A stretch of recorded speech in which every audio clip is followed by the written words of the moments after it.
Hi everyone, welcome to Doing Sociology. Today we have with us Professor Ravinder Kaur, who teaches Sociology and Social Anthropology at the Department of Humanities and Social Sciences, Indian Institute of Technology, Delhi, and has taught there for the last 27 years. Her areas of research are the sociology of gender, family, marriage, kinship, middle class, technology, higher education, and women in science and technology. She's the editor of the book Too Many Men, Too Few Women: Social Consequences of Gender Imbalance in India and China, published in 2016, and co editor with Rajni Palriwala of Marrying in South Asia: Shifting Concepts, Changing Practices in a Globalizing World, which was published in 2014. She also co authored a book with Mary John, Rajni Palriwala, Saraswati Raju, and Alpana Sagar, which is called Planning Families, Planning Gender, published in 2008. She has served on the central government's and Delhi government's PCP NDT boards for the regulation of sex selection technologies. Currently, she is the co-PI and was the founder PI of a 5-year project on women in STEM funded by the Co-Impact Gender Fund. She has also recently completed a project on Femtech and the possibilities, pitfalls, and politics of digital reproductive health management in India, Envisioning Better Reproductive Futures. She will retire from the Institute in June 2023 and will continue to work on the Women in STEM project. Welcome, ma'am. Very happy to have you with us today. And today, to sort of begin our conversation, I'd like to know from you, how can one understand the relationship between the social sciences and the natural sciences? And does sociology play any specific role in this relationship? So Dipali, the question you asked about was the relationship between the natural sciences and sociology. So I'll take it as a broader question. I'll address both that plus the relationship between sociology and technology. So generally we take science and technology together here. I mean, from what I know about natural sciences and how sociology has related to the natural sciences is going back to the origins of sociology itself, positivism. You know, if you look at Auguste Comte's work, basically he wanted, called sociology a science and would have liked to model sociology on the pattern of the natural sciences. And in fact, he talked about social physics, and he thought that, there should be, laws should be discoverable, or regularities at least should be discoverable in human behavior, similar to kind of, regularities and patterns that we can discover in natural science. But as students of sociology, you will also know that positivism was discredited over time, and most people abandoned that approach. I think it is still there to some extent in sociology as opposed to social anthropology. Some people, especially people who used quantitative methods a lot, the discipline of sociology, which is often associated with Auguste Comte, who wanted sociology to be a science and thought, that it would be very similar to other sciences where you could discern patterns and maybe even laws, etc. And he modeled it on what he called social physics. That was his thinking. And if we look at it, this is the whole philosophy of positivism, of scientific kind of experimentation and evidence. And he thought that similar kinds of things could be applied to social life and to the social world. Also, we've seen, throughout our discipline, especially in the approach, the functionalist approach, there was a model of the body, society as body, and then there was a model of the machine, society as machine.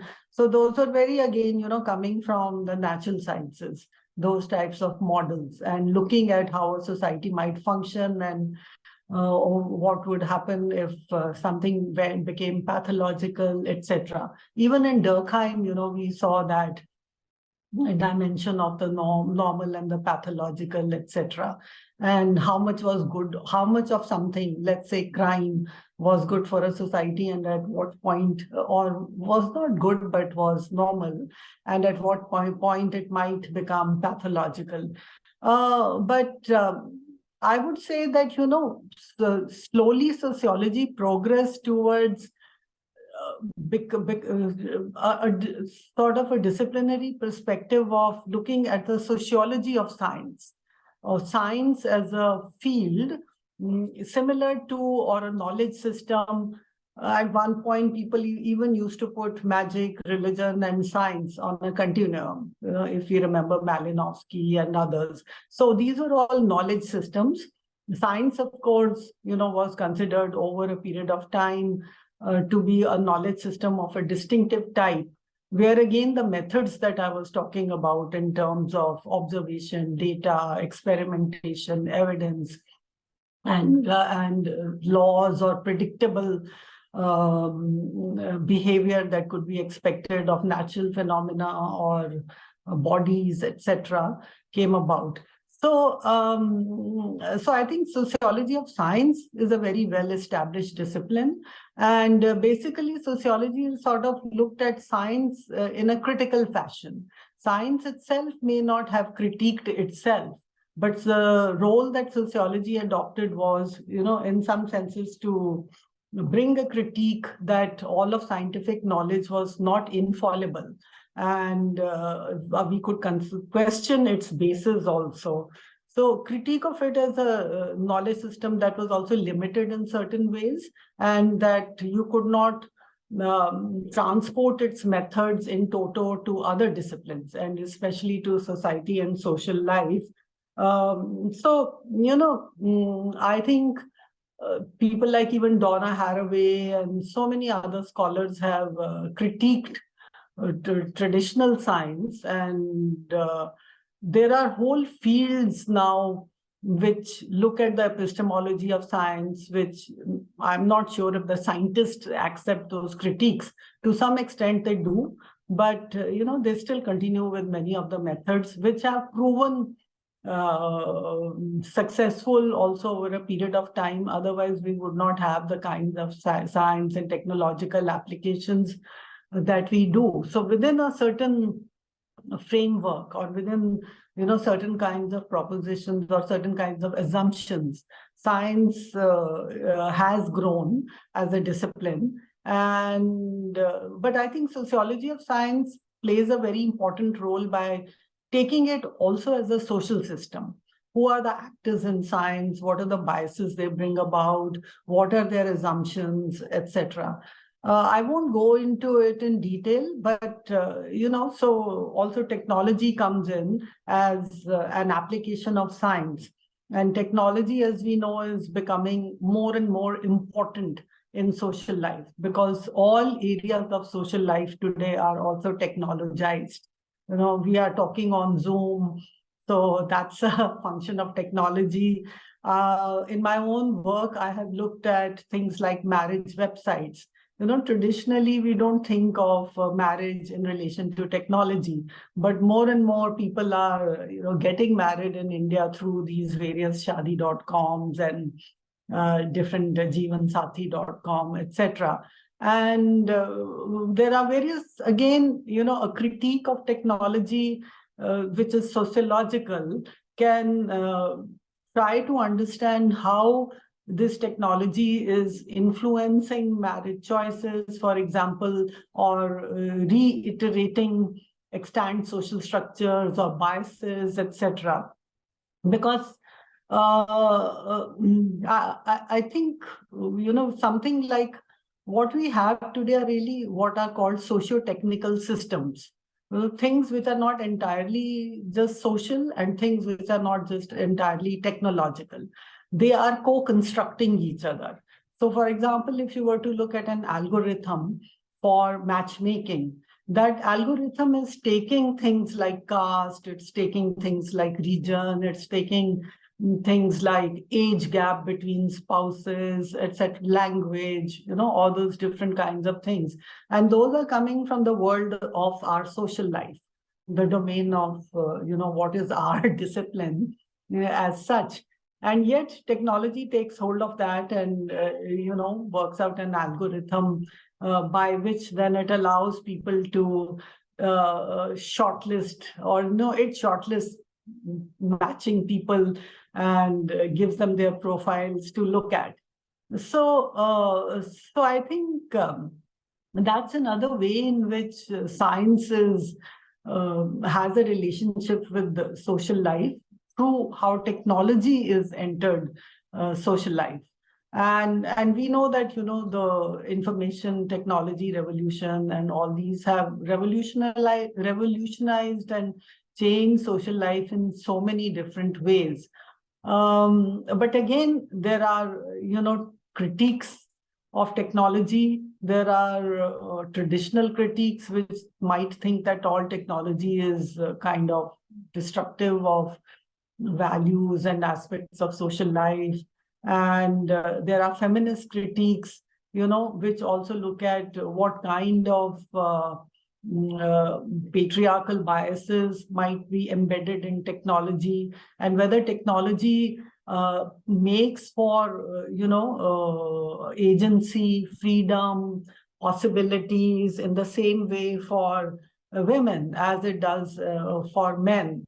And so some people, for example, Donna Haraway is often seen as a techno-optimist because she feels like it will erase gender itself. And but there are others who feel that, that isn't happening. Some of them are called techno-pessimists. And especially if we look at something like reproductive technologies, on the one hand, people feel that they open up possibilities for people who cannot have children, through heterosexual relationships, etc. It makes possibilities, for example, for gay couples or others to have their own, partly genetic children, which they might want. So it opens up possibilities. But on the other hand, for example, in my work, I've looked at how the technology of ultrasound, allowed the sex determination, and it became rampant, and it led to a very skewed sex ratio and the birth of fewer and fewer girls. So there is that aspect of technology. And we know we can go back to technologies like the atom bomb, and we can go. But in a sense, everything is also framed by society. And technology affects society and society affects technology. So as, Biker and Winch, many of these people have also, Pinch, have talked about that there's this co-creation that happens between technology and society. I won't go on, too much on this topic, but maybe if you feel that this is sufficient, then we can move on to another topic. Yes, thank you for that elaborate answer. In fact, the last point that you were making, it reminded me of Latour's book, We Have Never Been Gotten, bits of it, how it talks about science is what is made by people. But thank you for that. Just to say that even, the Latour's actor network theory, in a sense, would incorporate technology as one of the actors. Yes. I mean, all objects in some senses are part of, and it's true. I mean, the kind of work that Paro and I, did in that Femtech thing. I mean, people have wearable, sensors and things like that to track menstruation and pregnancy. And Haraway also talks about, basically her idea of the cyborg is that humans are also already technologized, whether we have pacemakers or whether we have all other kinds of things. So I think there's no getting away from it. It's thinking, stepping back and thinking, coming up with sociological understanding of this technologized society.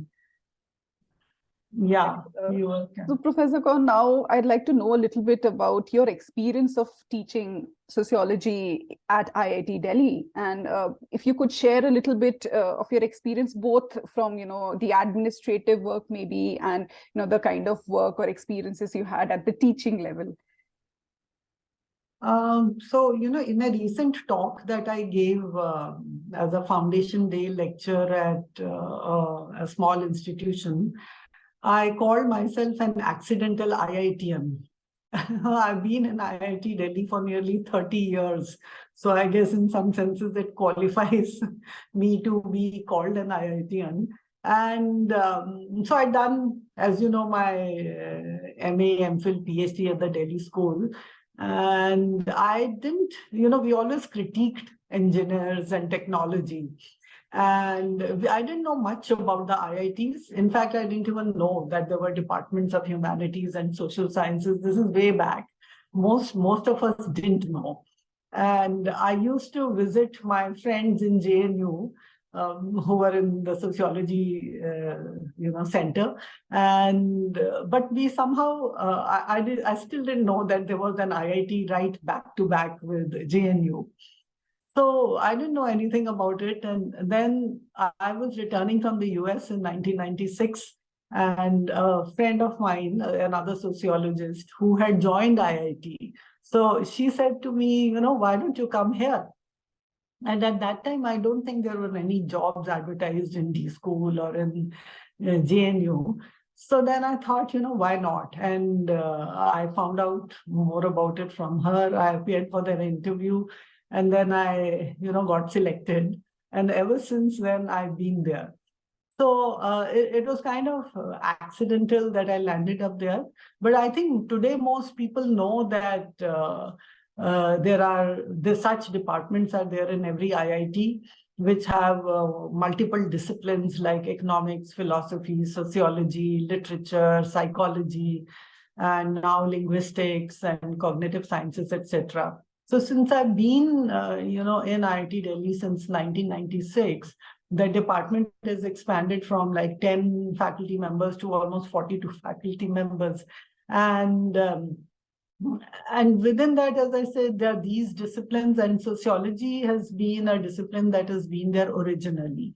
We don't have history, political science, we don't have geography. Most of the older IITs do not have these disciplines.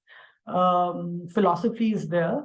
And so it was actually teaching-wise, I must say that I've thoroughly enjoyed teaching at IIT. Our bread and butter really comes from teaching the BTech students.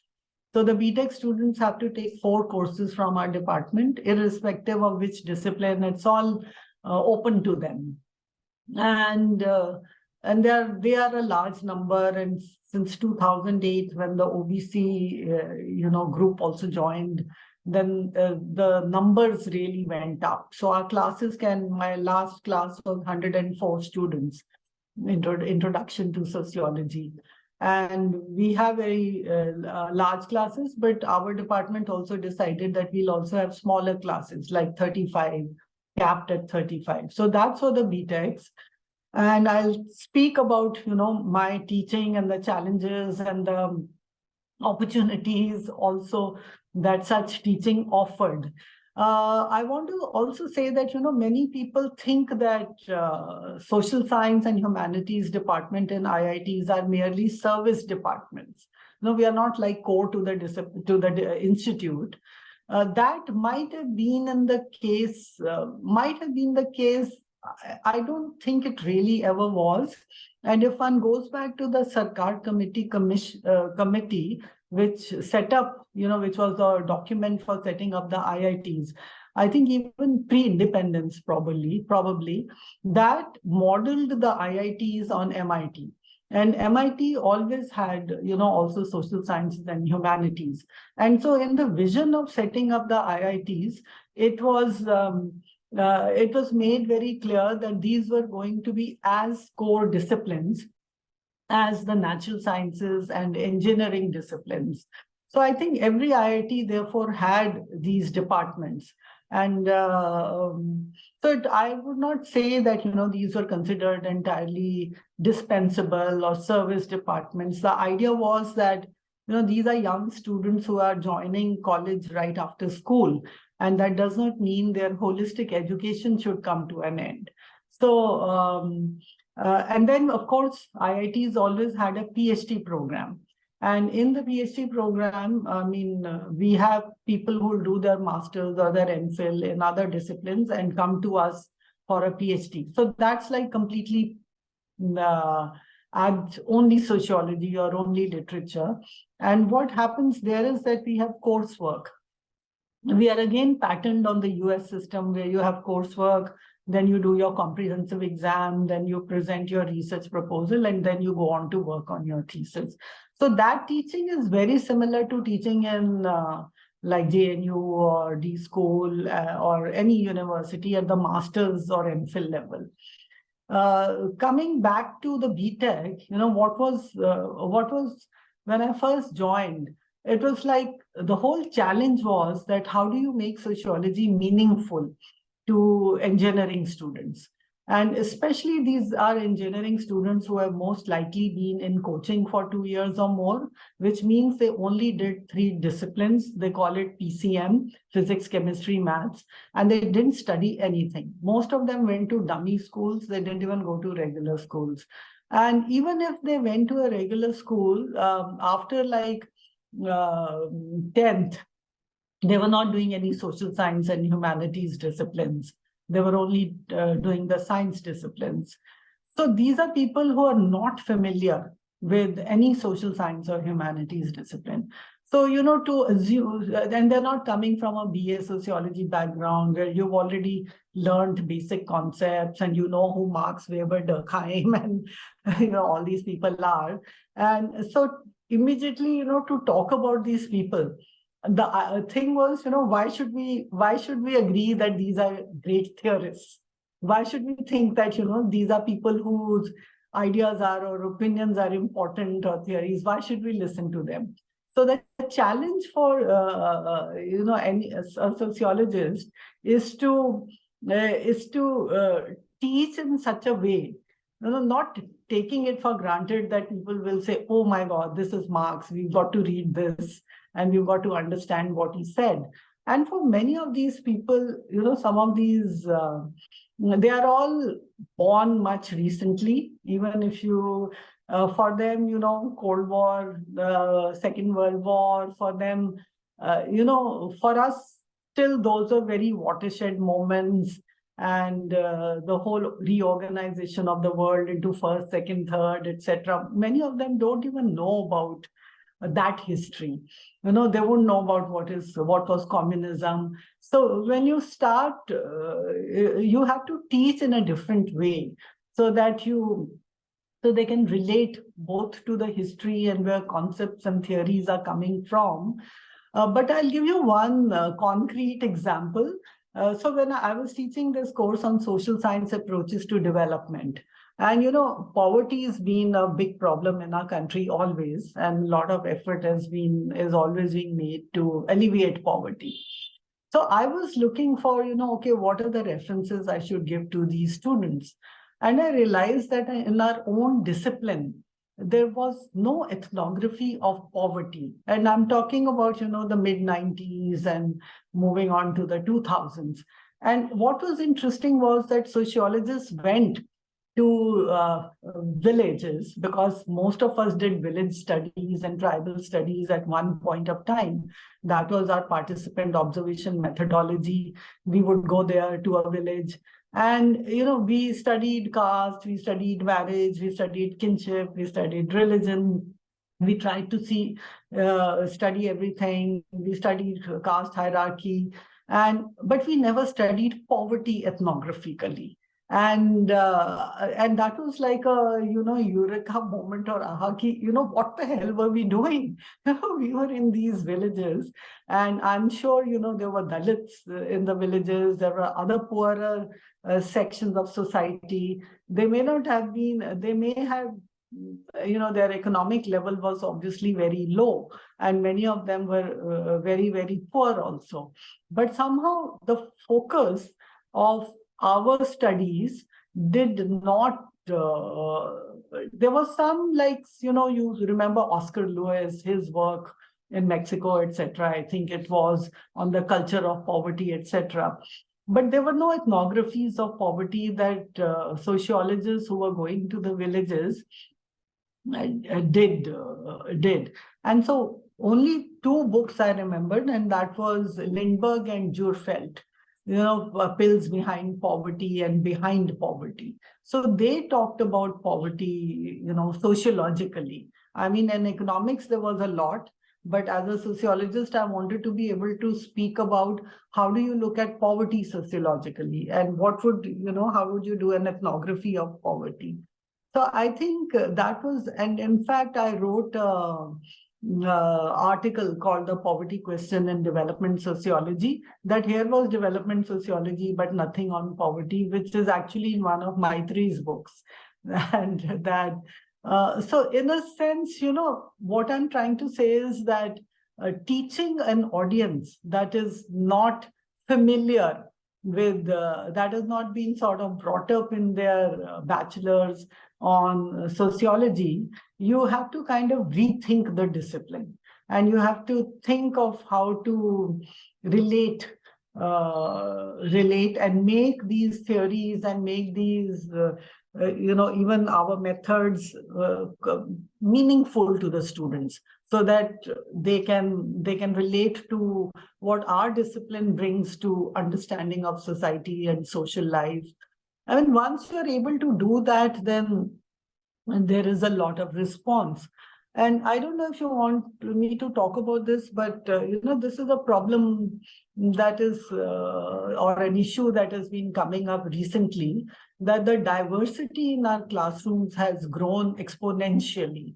Especially, I would say, after 2008, the numbers grew, but also the social background of the students. And over a period of time, first of all, there's almost 50% of people who are based on some kind of affirmative action. But we also have people coming from different regions with different languages. Even if they don't belong to the disadvantaged castes and classes, they might be first-generation learners, etc. So then teaching a very language-dependent discipline like ours is another challenge. And I don't know if the university, how it's facing this challenge, but it's become, more and more important to address this challenge of diversity in the classroom. What do you teach, and how do you pick, what you should teach, and then how do you teach it also without offending sensibilities? Because it means like laying a lot of groundwork. We can't talk about caste in the traditional way in which we might have been taught it in BA or MA. And, for example, something like cultural capital, we know what is valued as types of cultural capital. And, but you are sitting in teaching a class where a large number of students may not possess that cultural capital. And the kind of cultural capital that they might have is not valorized, So how do you set up to make them understand what that theory is, why is that important, and yet be critical of it? So I'm saying that, all along there have been challenges which make you, in a way, I've always sort of enjoyed that challenge and trying to find ways of relate to these students and make sociology meaningful to them. And one way that I did it was, whenever I had these large classes, even the small classes, I did surveys with them. And those surveys were on themselves. For example, like on the family, or how the family is changing. And then collectively, we would come up with like survey questionnaires, and then the survey would be administered to the class.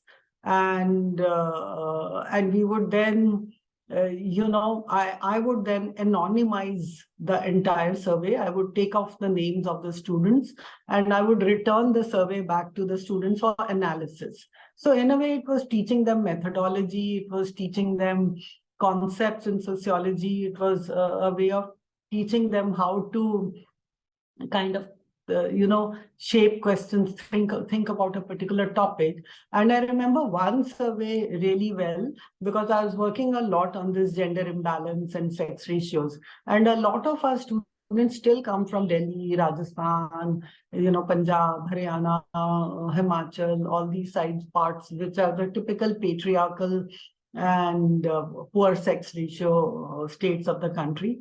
And my God, the results were were really shocking, I should say. And the students were also shocked. So we were able to see what are the sex ratios in their parental generation, because we had asked that question about siblings of parents and number of children.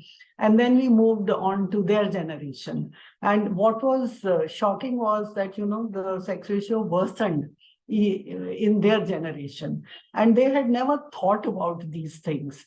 So it became like the whole issue of gender inequalities and son preference. It suddenly becomes so palpable, so to be, when it's about yourself and your families, and people are even scared to think then that sex selection or sex selective abortion might have taken place.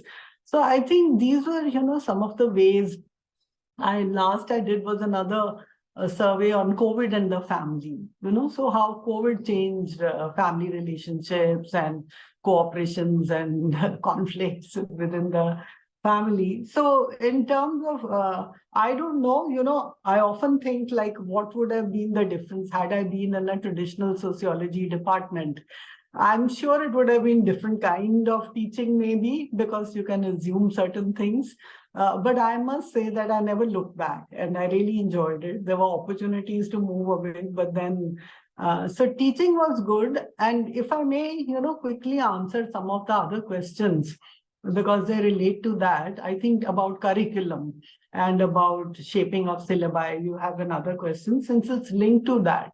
So one very good thing about the IITs is that you have complete freedom to create your own courses and your own syllabus. There is a process, of course. Suppose if I started a course on gender, technology, and society. So what's the process that it goes through? So I come up with the syllabi and the course outline and objectives, etc., etc. And then it goes to my department. My colleagues will have an opportunity to comment on it. Then it gets passed by our department committee. And then it goes to there's a board, it goes there, which circulates it to all the other departments, even the science and technology departments, and they can also give their comments on the syllabus. Finally, it goes to the Senate of the IIT, which is the highest academic decision-making body.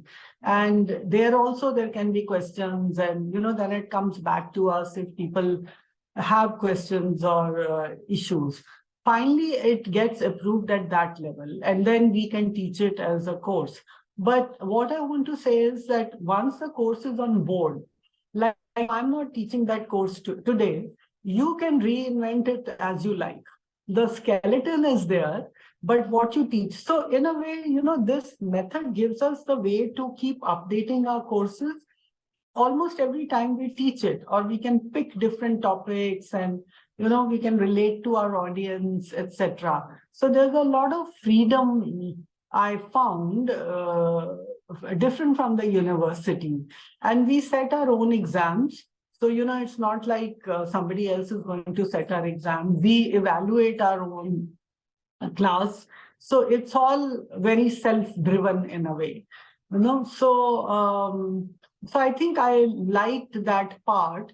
And then our department also has courses which are called, advanced topics in sociology, let us say, or special topics. And that allows you to try out a whole new course. So like I did one on sociology and demography, because by then I had a lot of interest in these topics of gender imbalances, etc.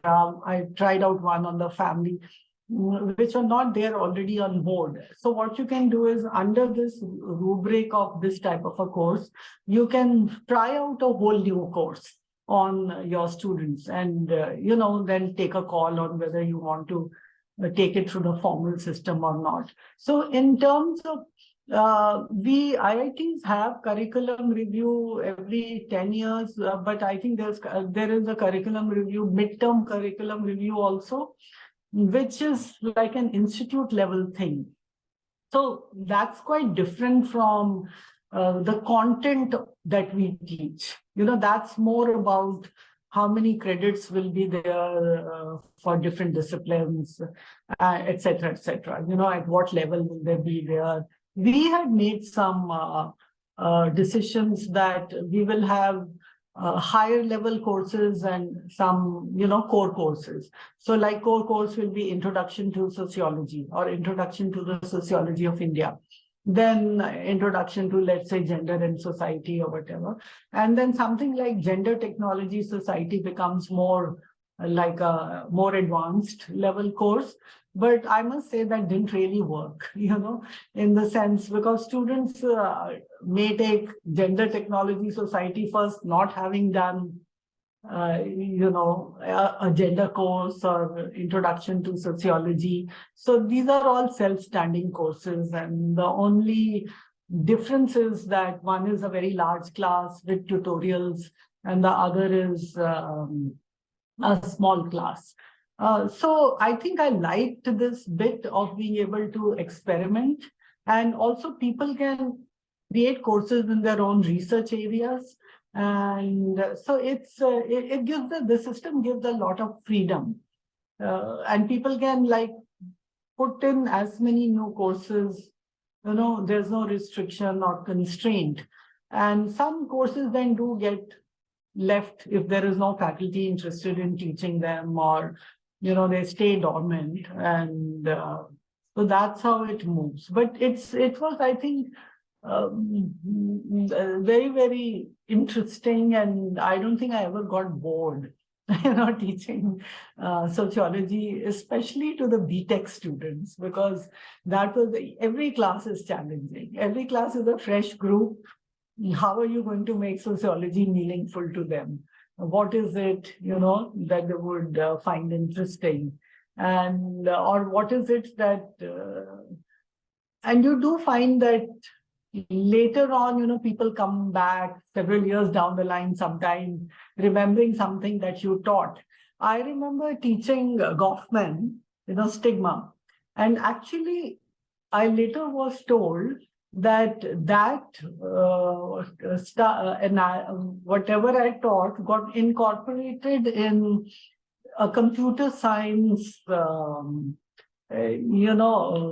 they are making these assistive technologies for people who are blind, so canes and things like that. So the whole idea of disability, stigma, etc., that student took it, and he is himself a professor of computer science now. He took it to his research group and they incorporated some of the insights. So that was very fascinating for me. And just one quick thing, recently a colleague who was in our institute, in our department, and moved to IISER Bhopal, wrote to me that one article that I'd written called Locating the Humanities and Social Sciences in IITs was very useful for him to argue for the case of co-teaching in social science and humanities disciplines at, yeah, so you never know, when something will have an impact. And so I think overall, and the teaching to the PhD lot is traditional teaching, in the sense that they're already well on their way to they're familiar with sociology as a discipline. So you teach them at a higher level also. Thank you for that answer, Professor Kaur. And now I'd like you to talk a little bit about your own research. So you've been working on gender for some time now. So how does the institute, how does the IIT facilitate your own research on gender and policy? And if you could also talk about, the relationship between teaching and research in a space like IIT. So one thing I'll say at the start that IITs totally encourage and expect that you will do both. They don't say that, you are doing teaching, great teaching, you don't need to do research. No, that's not acceptable. And so research is very important and teaching is also taken very seriously. In fact, in this article, in this presentation that I did on accidental IITian, there's never been a strike by teachers or students at IITs, but that's the nature of the institution. In fact, in that paper, I compare the university and these tech institutes as institutions of learning and teaching. So it's expected. And many people, so there is a very close connection. As I said, you can take things from your research and turn them into courses. But there's a lot of facilities. The institute facilitates research through grants, and they expect you to do project work. For the longest time, I remember my own department, people used to say, how can we have projects in sociology or in literature or in philosophy? We don't do projects, and we were all solo workers. Like I'm doing my research, my student will do her or his own research, but that's not how science functions. Science functions in groups through labs, etc. There's a lot of outside funding. There's funding from within the institution. And so it's like whatever comes out is like a common product. I think humanities and social sciences and IITs have accepted that model now. So now people also recruit students, so to say, PhD students who are work in their areas, so that they can expand, the domain of research that has been, that person is interested in. But I would also say that, for example, for me, I don't think, I was working first on environment and development. And I did do a paper on women and forestry, which was also gender and environment and all that. But that was even before I joined IIT Delhi.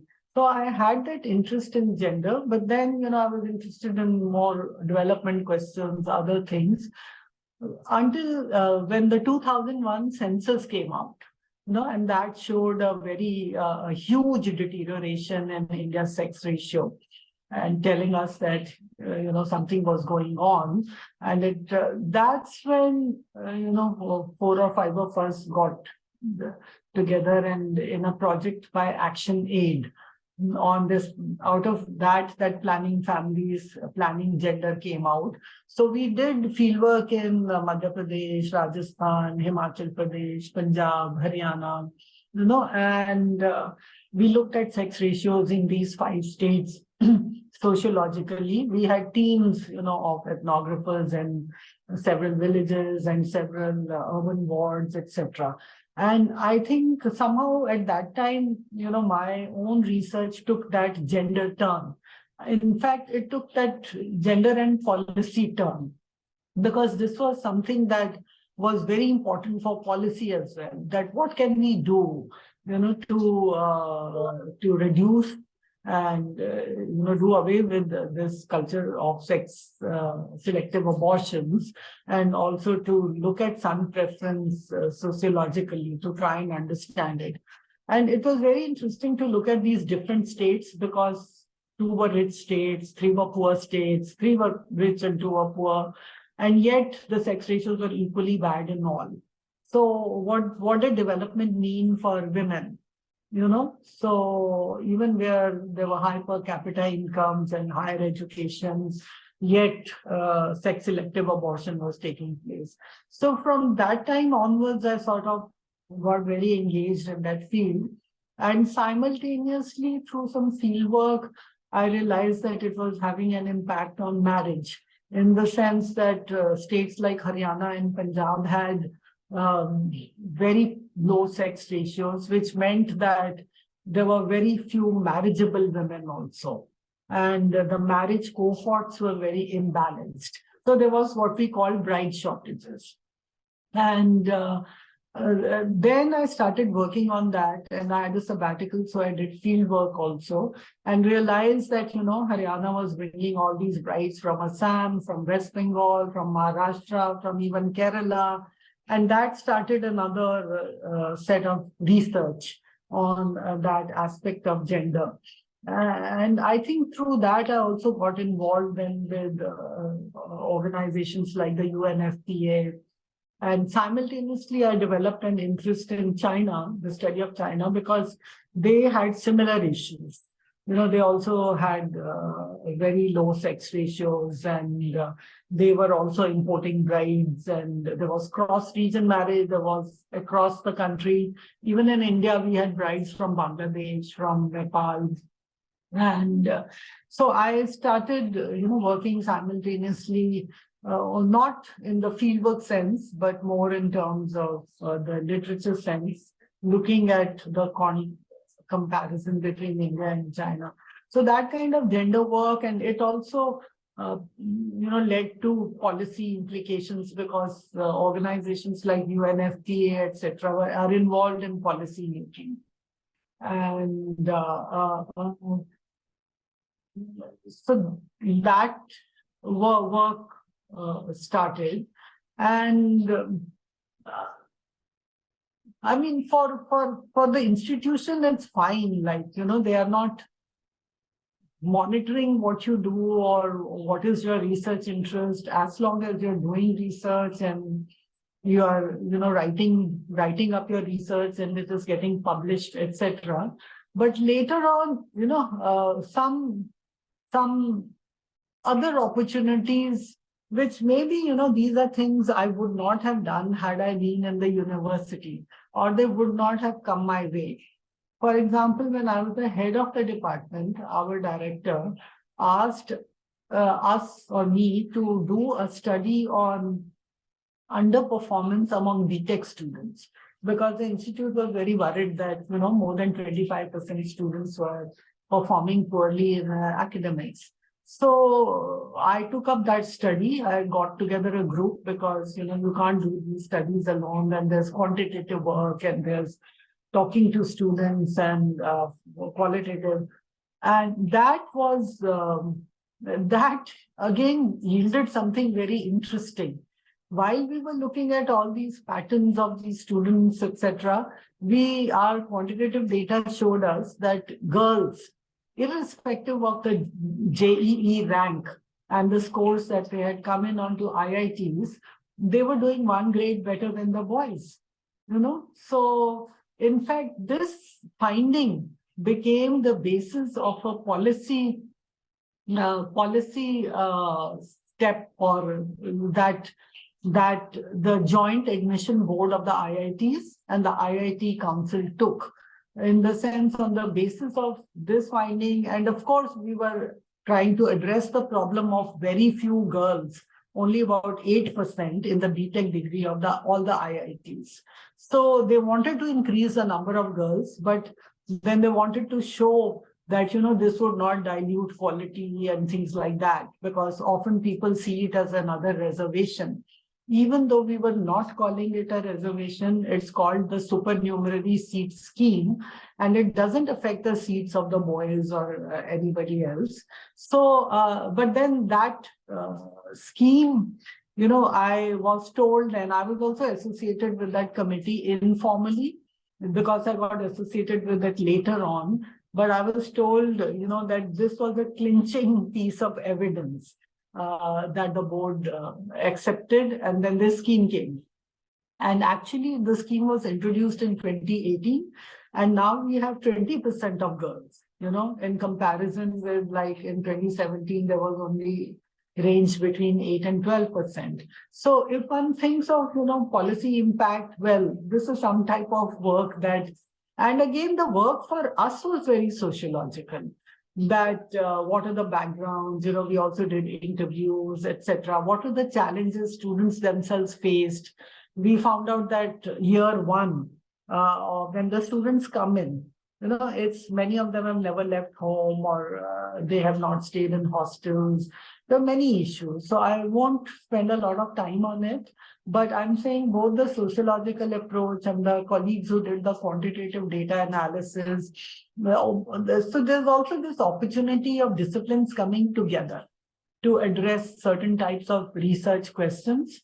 And that I like that sort of work, actually. And IIT provided the opportunity for that type of work. And just to round off this whole thing, then, somehow having been in IIT, as I said, for nearly 30 years, as a sociologist, I've been acutely aware of the gender disparities, gaps.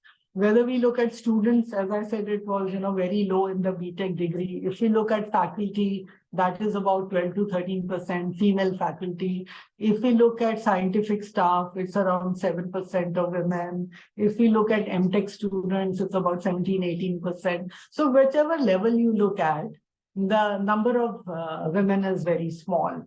And of course, it's a very masculine environment there. And the campus is, built with male engineers and men in mind.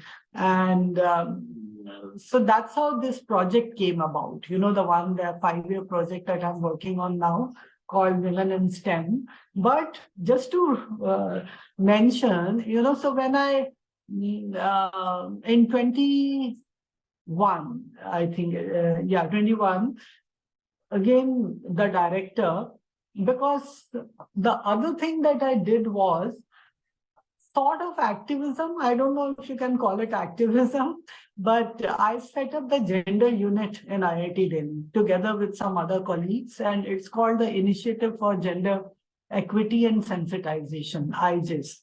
Before that, a colleague and I were, doing gender awareness committee. So somehow my life within IIT took on a turn where I became identified as the person who does, gender. And so when this DST, the Department of Science and Technology, floated a call for a pilot project called Gati. It's called Gender Advancement for Transforming Institutions. So we also applied, and we got the project. There are 30 institutions across the country in this project. And the idea is to do a self-evaluation, self-assessment of your own institution on gender equity criteria, and then see where are your challenges and gaps, and then come up with action plans to try and improve both the gender profile of the institution and the gender climate of the institution. So that's another kind of, since I was so-called the nodal officer for this project, I had to again handle the whole thing, get together a team, and we did qualitative work, we did so many interviews, we looked at all the quant data, and we have a pretty solid report. And so that is also maybe, a kind of, it's sociological work, it's social science work, and yet it is having a policy impact. Like now we are introducing gender neutral toilets. We are, so many things are coming out from this type of work. But at the heart of it is still an interest in gender inequalities of various sorts and how we can address those. And going back to like son preference or dispreference for daughters and things like that. So that's another thing I work on. Are there changes? Are there shifts in parental, how parents are also looking at daughters today, and then education and work and marriage, all those sociological topics come in. So in terms of, as a place which made all these things possible, and their openness to this kind of research. Also, we wanted to address issues of sexual harassment, and so the gender unit also does all that. And we came up with e-modules, both for students and faculty, which are compulsory, which make people understand. And so I've been involved in a lot of these things which are, related to gender and policy. And as I mentioned, I also he did the course on gender, technology, and society. So this is something also important that, one tries to link up with the environment that one is in to make what you are teaching more meaningful. And in the classroom also. And I think other colleagues also are now trying to do that. And in fact, many of the newer institutes, their whole so-called HSS departments are geared to teaching, which is very interdisciplinary. For example, where my former student Paro is, they are now, because it's an Indian Institute of Information Technology, Indraparsa Institute. So they are linking their, teaching of sociology and research to information technologies and human-computer interaction and things like that. It's great, that people, our horizons we expand the horizons of our own discipline, and we are not like just doing traditional sociology, which I love, but yeah, so I think that way, one's teaching and one's research, and in some senses, the policy aspect comes together, or for me, it has come together. I don't know to what extent, but I see that happening with other colleagues also. Oh, thank you, Professor Kaur. Actually, you put it so beautifully. And I'd like to even say that, years of work that you've done in the institute, you're leaving behind a legacy, be it, at the policy level or, even in terms of establishing the discipline there at IIT Delhi, and even in other places like institutes, the science and technological institutes, even in those places, people would take from these experiences. I would also personally take a lot because I teach students of data sciences in an engineering institute. I teach an introductory course, but I think, talking to you gave me a lot of perspective. So, some of the challenges, questions that we face in class. And I'm sure all our viewers and listeners would take a lot from this conversation. And thank you so much once again for talking to us. And yes. So one last thing. In my own career, there was a period when I was quite closely associated with the Indian Sociological Society also. And I think that's something that people should do. I was a treasurer for a couple of years when Professor Partha Mukherjee was the president. And at that time, I wrote about it in my bio, so you would know about it. We held these 2 South Asia conferences, and the idea was to invite sociologists who live and work in their own countries. See, it's all the people sitting abroad, our own country people, they have all the opportunities to network and meet and, both research and other things. But while people who live in their own countries and teach, we felt that there wasn't enough communication and relationship within South Asia. And so we had these South Asia workshops where people from Bangladesh, Sri Lanka, Nepal, Bhutan, all these different countries, we brought them together. And that one of the workshops yielded a special issue of Sociological Bulletin on the state of sociology in South Asia. And we had plans to start a South Asia Sociology Association. But somehow that didn't happen. But I'm hoping that is something that you all young people will take forward. We'll definitely work towards that. Yeah. So if any other question or otherwise, I think we are fine. I think we have covered the question. Okay. So thank you once again. I'll just stop.